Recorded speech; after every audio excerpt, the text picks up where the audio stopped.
Você não pode imputar questões mentirosas quando pergunta sobre a posição da esquerda em relação ao aborto. Você não pode fazer afirmações como a que você fez aqui, para além de colocar uma falsidade num outro momento do debate, quando você disse que a esquerda havia sequestrado e executado o embaixador do Reino Unido, coisa que jamais aconteceu. Você não pode fazer uma pergunta e dizer que a esquerda defende o aborto até o momento em que o bebê sai da barriga da mãe, porque isso é mentira. Você não pode fazer perguntas com base em mentira. Você deveria aprender essa lição para nos próximos debates, parar de mentir, porque isso pega mal para você. Quem está assistindo percebe que você atua através da mentira. E isso não é adequado. Mas eu vou aqui fazer a pergunta que corresponde. Em discurso na Câmara de Deputados, em 17 de maio de 2023, você homenageou teu bisavô, Bohdan Bilinski, de nacionalidade ucraniana, que teria lutado na 14ª Divisão de Granadeiros da Waffen-SS Galizien, mais conhecida como a Divisão Galícia das SS, rebatizada Primeira Divisão do Exército Nacional Ucraniano em abril de 1945. Se pudesse viajar em uma máquina do tempo, você se alistaria para lutar na mesma divisão que teu bisavô? Complementando a pergunta, em um post no X, datado do dia 26 de dezembro de 2022, você contestou a uma pessoa que lhe questionava, abre aspas, não menti, burrão, a divisão Galícia não é nazista. É uma divisão de ucranianos liderada por generais ucranianos que lutaram exclusivamente contra a União Soviética. Você mantém essa afirmação? São 5 minutos, Bilinski. Eu acho os contextos de democracia muito confusos na cabeça do Breno. Eu posso ter errado a questão do embaixador, deixo claro aqui. Refiz a minha pesquisa, foram 4 embaixadores sequestrados, nenhum deles foi executado. Mantenho a afirmação que são 100 homicídios praticados, mais de 150 roubos praticados. O que também é informação falsa. Tudo bem, mantenho, tá? Em relação ao meu avô, Breno... Não é bisavô? Meu avô, tá? Bohdan Bilinski, meu avô. Eu o conheci. Você não o conheceu. Eu sei o que ele fez. Você não sabe o que ele fez. Você não sabe o que é rezar numa trincheira pedindo para morrer uma morte rápida, porque você sabe que essa vai ser a consequência, que você não vai sobreviver. Meu avô lutou pela pátria dele, né? Ele não lutou por uma revolução suja, demoníaca. Meu avô lutou pela liberdade da família dele, do irmão, da mãe, que ele nunca mais viu, né? Essa é a diferença entre nós. O meu bisavô foi condenado pela União Soviética à morte no Gulag por ter expressado opiniões contrárias ao regime soviético que você defende, tá? O meu bisavô foi condenado. Eu tenho a sentença penal condenatória da União Soviética, bem parecida com a do STF, tá? Eu sei, a minha família sabe o que é isso, o que é perseguição verdadeira, o que é lutar pela independência, pela liberdade da sua família, pela vida da sua família, que já tinha acontecido, né? O Holodomor. A morte, o genocídio ucraniano por Stalin já tinha passado ali, né?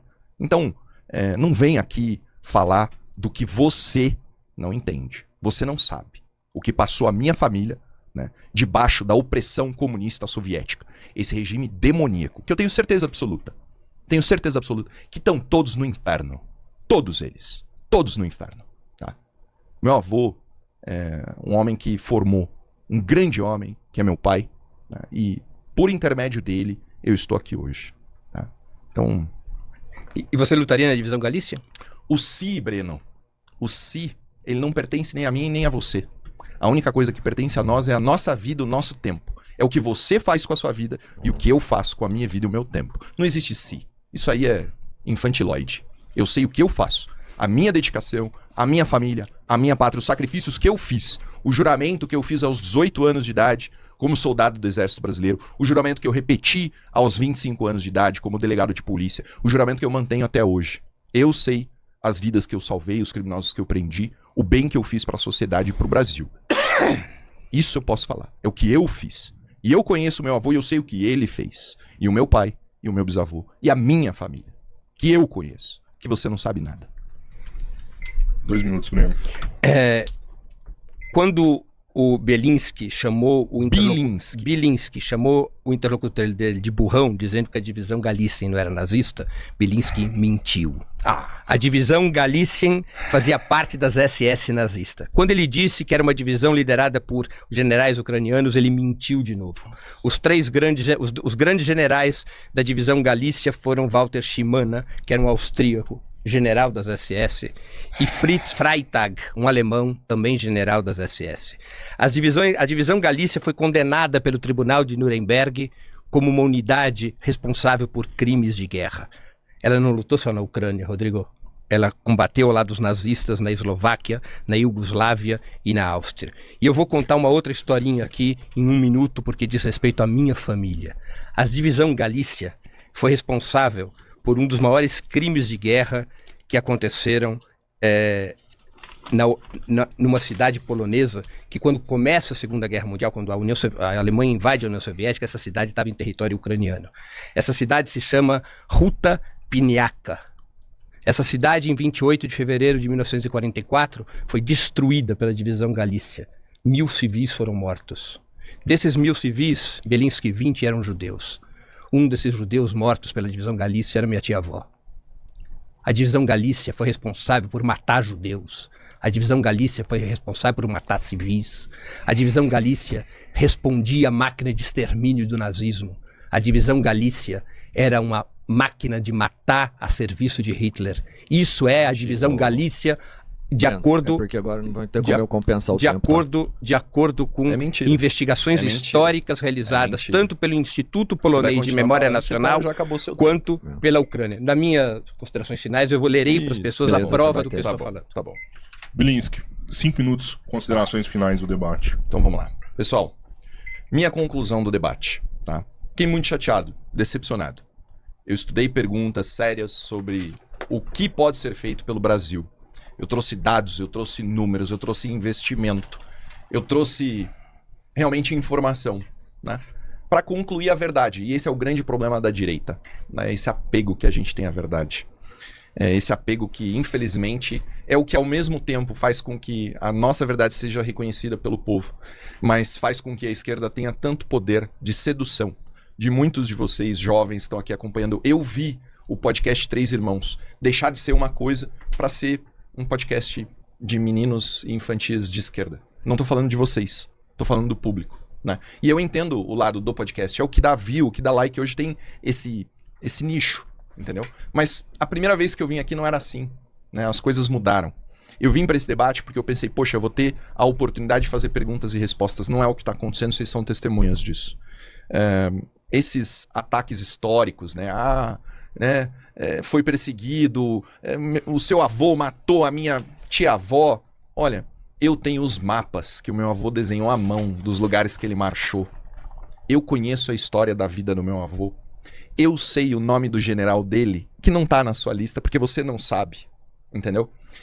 O Breno vai trazer aqui uma série de informações fantasiosas, mas ele não leu o outro lado, ele só leu o lado que interessa para ele, né? Eu li um livro de 600 páginas para conhecer a história da divisão Galícia. Eu conheço a história da divisão Galícia pelo lado ucraniano, o lado que precisava de independência da União Soviética, que já tinha matado milhões de ucranianos de fome, tá? Ele não vai te falar sobre isso, ele não vai dizer a verdade. Ele vai contar uma história que ele inventou. Ele vai contar uma história que faz sentido, ele vai botar na conta dos outros para tentar simplesmente me desclassificar aqui, né? Dizer assim, ele é nazista, ele é isso, ele é aquilo. O que o meu avô fez é o que o meu avô fez. Vocês têm que me julgar pelo que eu faço, pelo meu trabalho, pela minha formação. Eu tenho 38 anos de idade, né? Eu estudei no colégio militar, eu servi a minha pátria no colégio militar, eu fui soldado do exército, eu sou delegado de polícia, eu sou deputado federal. Eu sou professor. Eu trabalhei muito, eu trabalho muito pra caramba. Eu me dedico de verdade. Quando eu tomei os tiros e fui vítima de tentativa de homicídio, eu sei que eu tô aqui, vivo, hoje. Eu sei que é porque nosso Senhor Jesus Cristo atendeu as orações das pessoas que tomaram conhecimento que eu fui vítima e que rezaram por mim e pela minha vida e me colocaram de pé para servir a população. É isso que eu faço todos os dias. Hoje eu tô aqui graças a todos vocês que rezaram por mim, que desejaram a minha vida, que votaram em mim. Eu podia ter outro destino. Mas o que me trouxe até aqui foi a vontade de nosso Senhor Jesus Cristo. Eu vi o que é a morte e eu vi o que é a vida. Eu fico muito triste com a qualidade desse debate. Eu esperava muito mais. O Breno tem idade para ser meu pai. Eu esperava muito mais dele. Um jornalista, leitor, uma pessoa capacitada. Infelizmente, é só isso que vocês vão ter. Vocês vão ter um discurso aqui para falar mal do Paulo Bilinski, para desqualificar ele. Mas o debate mesmo não aconteceu. As perguntas não foram respondidas. Aquilo que poderia ter sido não foi. E é triste. Porque esse tipo de coisa eu já enfrento todo dia na Câmara. Eu abri falando isso. Eu queria debate. Eu queria construção. Eu encontrei discurso. Discurso por discurso, meu irmão. Meu ouvido não é pinico. Eu não sou obrigado a ouvir.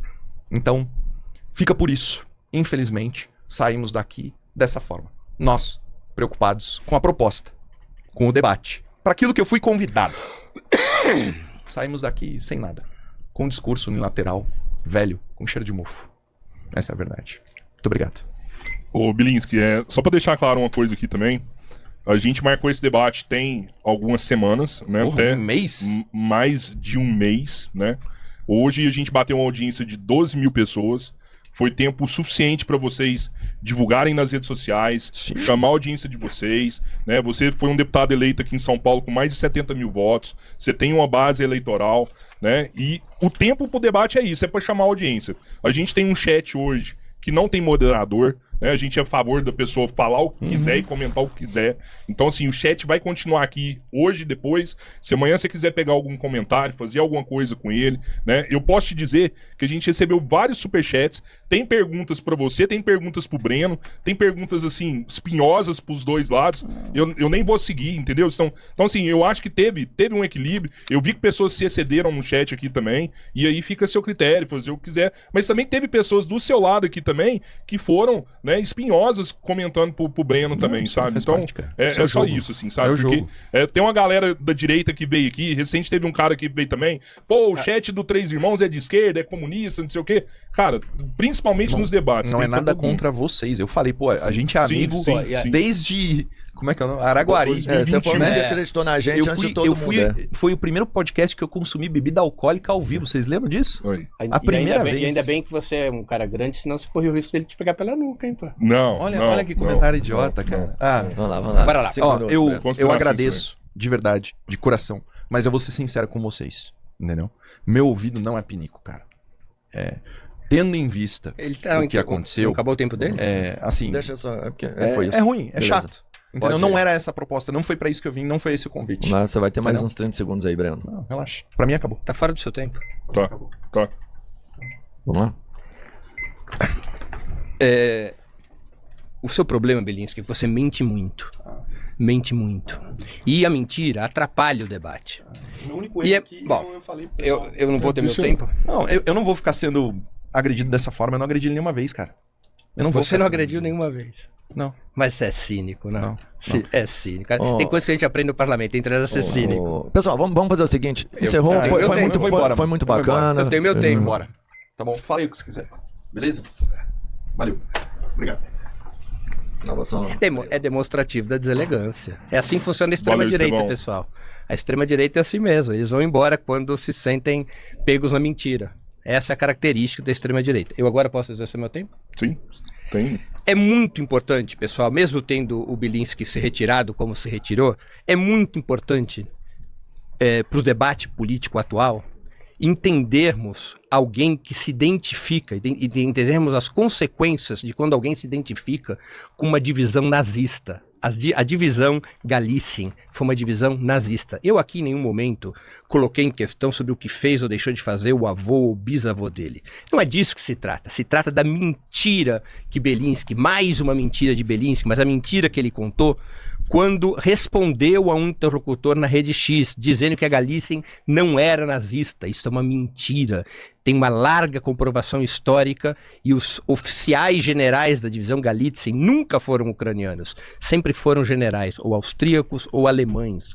A divisão Galitzien fazia parte das SS, a tropa mais brutal e sanguinária de Adolf Hitler. Ele ter orgulho da divisão Galitzien e ele mentir sobre a divisão Galitzien diz muito a respeito das concepções políticas que Beliński defende. Eu não estou aqui discutindo o que fez o avô dele. Ele não é responsável pelo que o avô fez ou deixou de fazer. Mas ele é responsável quando ele defende a divisão Galitzien, quando ele mente sobre a divisão Galitzien não ser nazista, quando ele mente sobre a divisão Galitzien, quando ele diz que a divisão Galitzien foi liderada por generais ucranianos, o que é uma mentira. Basta procurar em qualquer livro histórico. E eu aqui aproveito o tempo que me resta para comprovar o que eu disse na minha intervenção anterior. O massacre de Ruta Piniaka. Ruta Piniaka, Rodrigo, foi uma cidadezinha que era polonesa. Quando em 1939 houve a repartição da Polônia entre a União Soviética e a Alemanha, Ruta Piniaka passou a ser ucraniana. Ruta Piniaka já nem existe mais, era um povoado. Os nazistas, quando invadem a União Soviética em 1941, eles invadem pela Bielorrússia e pela Ucrânia. E a divisão Galitzien é constituída em 1943. E entre as barbaridades realizadas pela divisão Galitzien está o massacre de Ruta Piniaka. Eu vou ler, esse massacre ocorreu, como eu já disse, em 28 de fevereiro de 1944. Eu vou ler aqui uma breve informação de onde pode ser comprovada essa história que eu aqui estou trazendo a público. Uma investigação de 2003 do Instituto Polonês de Memória Nacional e uma investigação de 2005 do Instituto de História da Academia de Ciências da Ucrânia concluíram que a divisão Galícia da SS realizou um massacre de civis. Elas divergem, o Instituto Polonês e o Instituto Ucraniano, quanto à escala e quanto à repartição de responsabilidades entre os ucranianos e seus comandantes alemães. Segundo o Instituto Polonês de Memória Nacional, entre 700 e 1.500 pessoas foram mortas, incluindo cerca de 1.000 moradores de Ruta Piniaka, além de pessoas de vilarejos vizinhos que haviam buscado refúgio na aldeia. A ação foi cometida pelo 4º Regimento Voluntário da Divisão Galician das SS e pela 14ª Divisão de Granadeiros Waffen-SS Galitzien, exatamente onde combateu o avô de Beliński, de quem ele tanto se orgulha. Testemunhas polonesas declararam que as ordens foram dadas por oficiais alemães. De acordo com relatos de testemunhas polonesas e publicações acadêmicas, policiais nazistas alemães estavam acompanhados por uma unidade paramilitar de nacionalistas ucranianos sob o comando de Włodzimierz Zenarzewski, incluindo membros do Exército Nacional Ucraniano. Entre os mortos de Ruta Piniaka, Rodrigo e Robertinho, estava uma das minhas tias-avós. Fazia parte do grupo de 20 judeus mortos pela divisão Galícia. Isso diz muito a respeito de quem é Beliński ao defender a divisão Galitzien e mentir a seu respeito.